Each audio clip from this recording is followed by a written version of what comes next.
Assalamualaikum warahmatullahi wabarakatuh. Selamat pagi, salam sejahtera untuk semuanya. Baiklah, pada pagi hari ini kita akan mulai belajar tentang sifat-sifat alkana, alkena, dan alkuna. Baik, kita mulai. Sebelumnya siapkan dulu catatan atau alat tulis kalian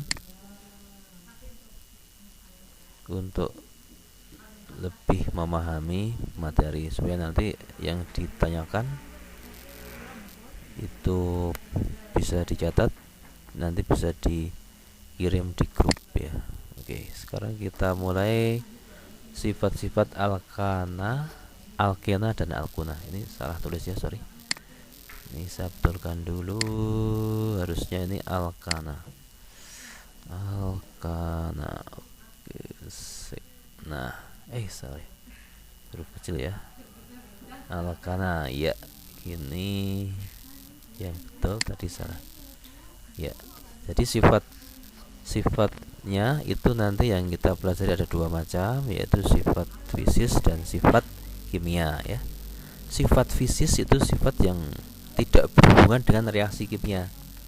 Kalau sifat kimia itu sifat yang berhubungan dengan reaksi-reaksi zat itu dengan zat lain ya. Itu bedanya di situ. Lanjut ya. Sifat fisis secara umum, dengan semakin banyaknya atom karbon, semakin panjangnya rantai karbon suatu hidrokarbon, baik itu alkana, alkena, atau alkuna, maka titik didih dan titik lebur ya, titik lebur dan titik didih semakin tinggi pula ya.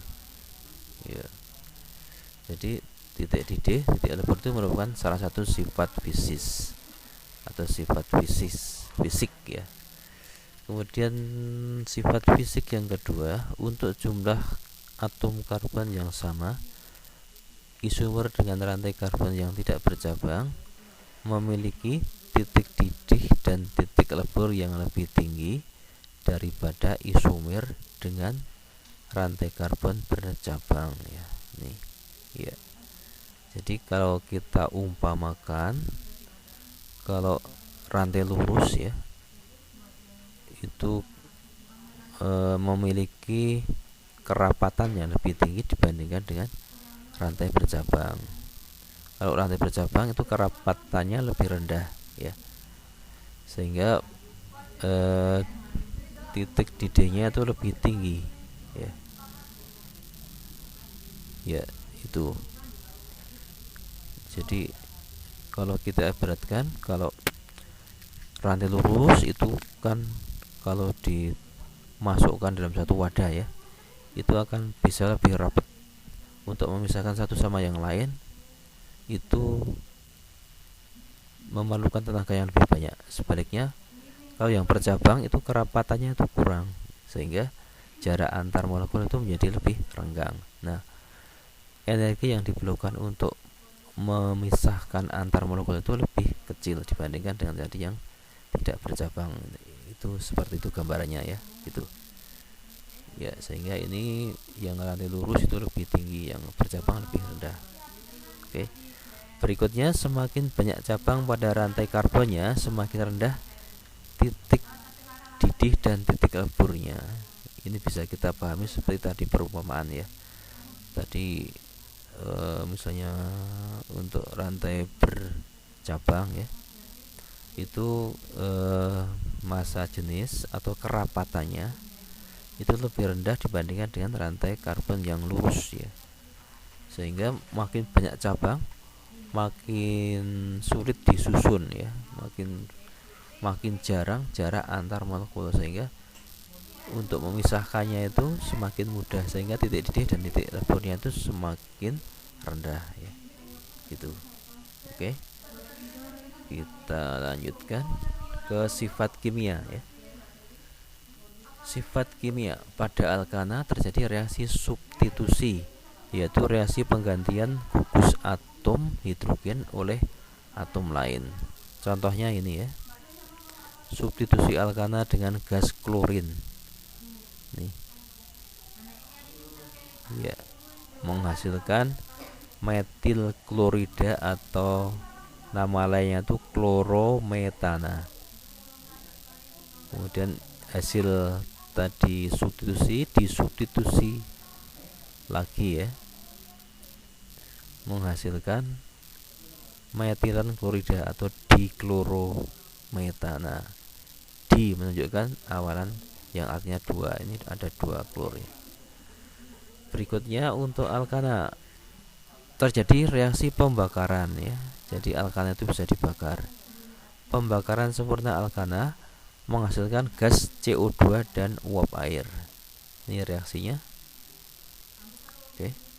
Ini uap air, ini gas CO2. Oke, kita lanjut. Pada alkena dan alkuna terjadi reaksi adisi, yaitu reaksi penghilangan ikatan rangkap karena penambahan zat lain. Contoh ya. Reaksi adisi hidrogen alkena dan alkuna dengan katalis PT atau Ni menghasilkan alkana. Ya. Katalis itu apa? Secara mudahnya katalis itu zat yang bisa mempercepat terjadinya reaksi kimia, itu jenis katalis ya. Ya, kemudian ini contohnya pada etena. Ini adisi ya. Diadisi, maka ikatan rangkap itu akan terbuka sehingga masing-masing ya ini akan mengikat satu atom hidrogen ya, menghasilkan etana. Kemudian pada etuna ya, diadisi dengan hidrogen menghasilkan etana. Oke ya. Kita lanjut. Adisi HX adalah halogen. Halogen itu unsur golongan 7A, ada FClBrI ya.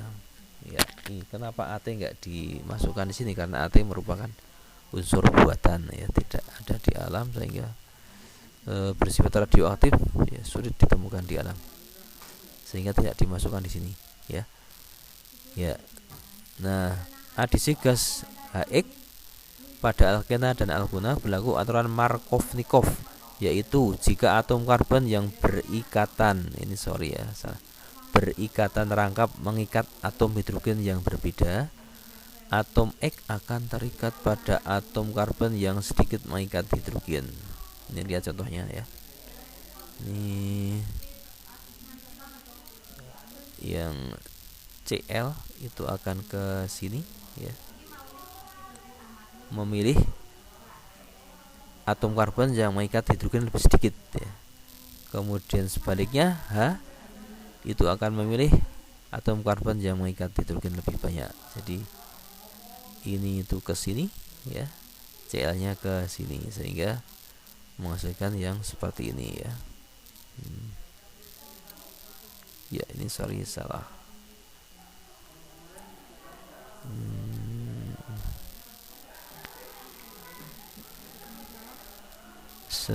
Ini tak betulkan dulu ya. Oke, ini harusnya betulkan dulu ya.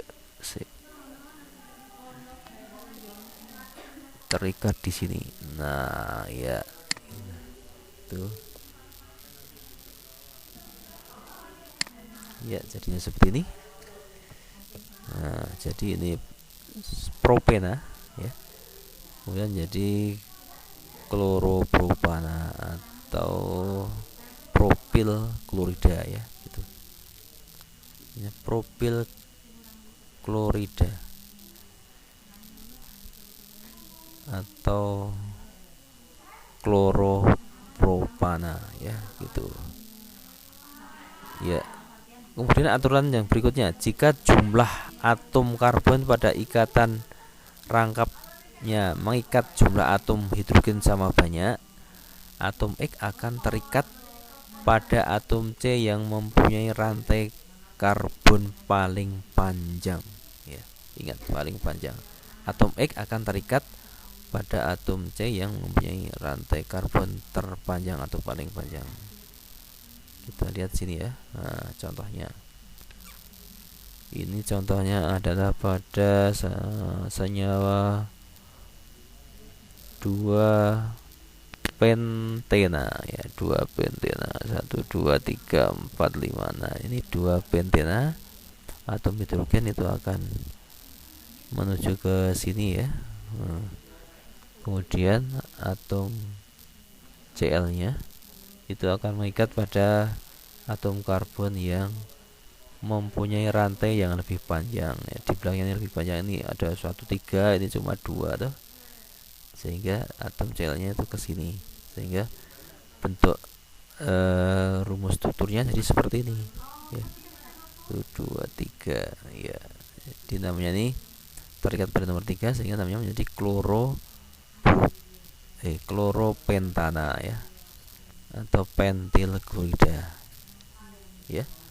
Oke, yang berikutnya adisi gas X2. X itu halogen ya. Jadi karena X2 itu menjadi F2Cl2Br2I2.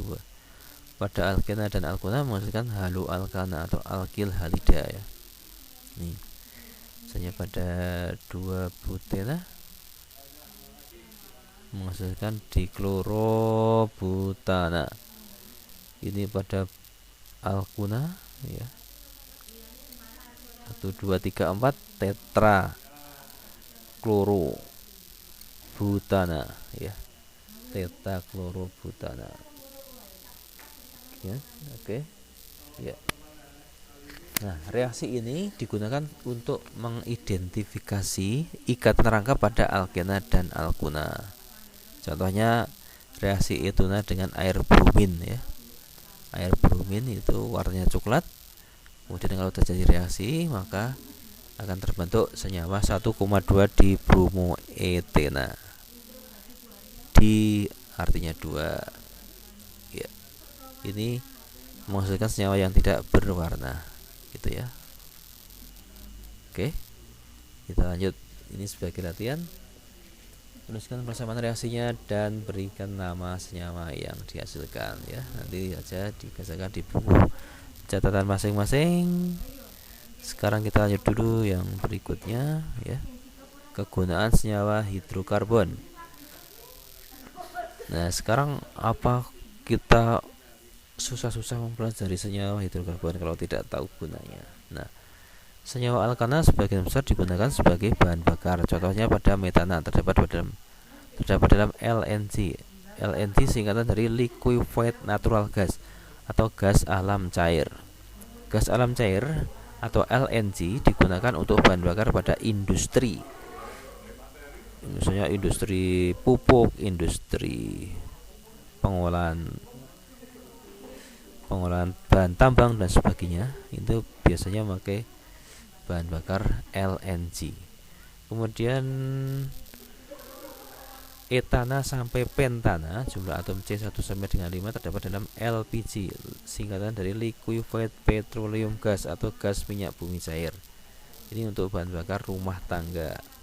Oktana pada bensin untuk bahan bakar kendaraan bermotor. Selain sebagai bahan bakar senyawa, alkana juga digunakan sebagai pelarut nonpolar lilin dan aspal. Jumlah atom C-nya itu lebih dari 20 ya, gitu. Oke. Ini gambarnya ya. Jadi alkana itu dalam bentuk LPG ya. Ini tabung 3 kilo, ada yang 12, ada yang pink itu ya. Kemudian untuk pengisi korek api, ini untuk bensin tadi ya. Ini lilin, ini untuk pengaspalan jalan ya. Kemudian alkena, misalnya etena untuk bahan baku pembuatan polietena, suatu bahan untuk membuat plastik, dan propena untuk membuat polipropena yang digunakan untuk membuat serat sintetis dan peralatan masak. Senyawa alkuna misalnya etuna atau gas karbit digunakan untuk mengelas logam ya. Nah, ini gambarnya, misalnya polietena untuk plastik berbagai macam bungkus makanan. Kemudian polistirena atau kita kenal dalam kehidupan sehari-hari itu sebagai gabus, itu bisa untuk dekorasi atau untuk pembungkus barang elektronik. Kemudian polipropena untuk serat sintetik ya. Kemudian teflon atau tetrafluoroetena ya. Itu untuk lapisan anti lengket pada panci atau wajan ya. Kemudian alkuna yang paling terkenal dalam kehidupan sehari-hari adalah untuk gas ngelas itu ya, gas las untuk pengecasan atau pemotongan logam. Kemudian juga etunas digunakan sebagai bahan baku pembuatan vinil klorida yang dipakai dalam pembuatan pipa ya, gitu ya. Ya, itu tadi tentang kegunaan dari berbagai macam senyawa alkana, alkena dan alkuna. Ya, kalian bisa membaca lebih banyak di buku atau bisa browsing di internet untuk memperluas wawasan ya. Ya, terima kasih atas perhatiannya. Selamat belajar. Assalamualaikum warahmatullahi wabarakatuh.